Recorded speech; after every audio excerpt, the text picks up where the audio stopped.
यही खोटे सिक्के आएंगे काम, जब वसुंधरा के हाथ में होगा कटोरा और पराग होगा सलाखों के पीछे। नमस्कार दोस्तों, स्वागत है आपका आपके अपने चैनल हंग्री स्पिरिट्स में। हंग्री स्पिरिट्स देख रहे सारे दर्शकों का मैं अंजू शर्मा दिल से स्वागत करती हूँ। तो बहुत ही प्यारा सीन प्रेम और राही का, बहुत ही प्यारा। बहुत देर के बाद मुझे ये सीन इन दोनों का अच्छा लगा है। एक मेच्योर सीन जिसमें दोनों बात भी कर रहे हैं और हालातों को समझ भी रहे हैं और साथ में फैमिली वैल्यूज की बात भी कर रहे हैं और अपने आप को खोटे सिक्के भी कह रहे हैं। क्यों कह रहे हैं? क्योंकि उनकी जो भी कोशिशें हैं वो विफल हो रही हैं, और ये हो रही हैं क्योंकि जो वसुंधरा कोठारी है वो अपना गुस्सा शांत नहीं कर रही है, वो फैमिली को एक साथ नहीं रहने दे रही है। तो जो खोटे सिक्के हैं वो कब काम आते हैं दोस्तों? क्योंकि ये तो हमने देखा ही है कि खोटा सिक्का इतना भी खोटा नहीं होता है, और ये तो खुद मान रहे हैं फैमिली के लिए। तो इनकी बात करते हैं, आगे होने वाले सब जो आगे वसुंधरा और पराग के साथ होने वाला है उस सब की बात करते हैं। पहले वही निवेदन, जिन्होंने अभी तक चैनल को सब्सक्राइब नहीं किया है कर लीजिए, साथ में दोस्तों बेल आइकन दबाइएगा ताकि आपको हमारे वीडियोस के नोटिफिकेशन मिलते रहें। जिस पराग कोठारी को वसुंधरा कह रही थी कि ये तेरा बाप ही है जिसने सबको पालना है, जिसने सब करना है, यही बिजनेस करे, तू तो कुछ कर नहीं सकता, तू तो ये है, तू तो वो है, प्रेम को कह रही थी। और राही को तो लपेटना होता ही, और साथ में अनुपमा को तो लपेटना होता ही है। इसलिए उसने कह दिया कि तू बीवी नहीं, तू पहला है जो सास के कहने पे चलता है। सो खैर, ये सब बातें वसुंधरा कोठारी ने कही है। और साथ में जो अपने पराग कोठारी जी हैं वो भी कुछ खास कहते नजर नहीं आ रहे हैं। उन्होंने भी ख्याति को ये बात कह दी है कि प्रेम क्या करेगा, है ना। सो ये सब बातें हो गई हैं, बट ये खुद क्या कर रहे हैं ये नहीं देख रहे हैं।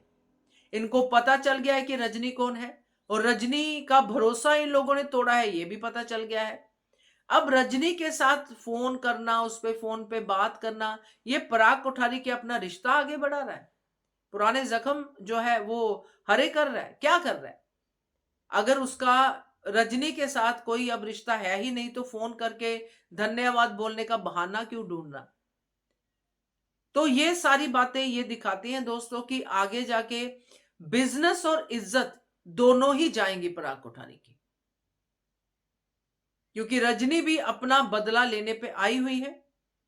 वो और किसी तरीके से या कैसे भी करके जो भी उसका होगा उससे पराग कोठारी को तो एक्सपोज करेगी। हो सकता है पराग कोठारी को फंसा के जेल की सलाखों के पीछे डाले, क्योंकि रजनी के साथ भी वसुंधरा कोठारी ने कुछ ऐसा ही किया होगा। और साथ में वसुंधरा कोठारी और पराग कोठारी का जितना भी बिजनेस है वो गौतम नाम के एक बाज के हाथों में है। पराग के हाथों में क्या है? तो वो बिजनेस भी जाएगा, सारा का सारा प्रोजेक्ट डूबेगा, क्योंकि उस तरफ खड़ी है अकेली अनुपमा अपनी सेना के साथ। तो ये सारा प्रोजेक्ट जाएगा पूरा कचरे में, क्योंकि टावर तो नहीं बनेगा, और जब टावर नहीं बनेगा तो सारा जो उसका पैसा है सब चला जाएगा। अब ये दोनों जो कर रहे हैं, जो खोटे सिक्के हैं, जो प्रेम ने पैसे कमाए हैं थोड़े बहुत, और खोटे सिक्के और भी, अंश भी खोटा सिक्का है ये भी, तो ये सारे खोटे सिक्के इनके काम आएंगे, क्योंकि वही आके इनके कटोरे में खनक मचाएंगे। बिना खनक के कहां कटोरा कटोरा लगता है, तो वो खनक मचाएंगे और फिर इनको बचाएंगे।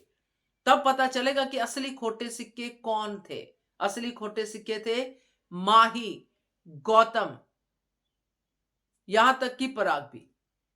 तो मजा आएगा देख के दोस्तों, क्योंकि ये मंजर ज्यादा दिन तो नहीं चलते हैं खुशी वाले, बट जितने भी चलते हैं मजेदार होते हैं। तो असली खोटे सिक्के तो सामने आएंगे ही एक दिन। क्या कहते हो आप? कमेंट कीजिएगा। देखते रहिए channel hungry spirits. Thank you so much.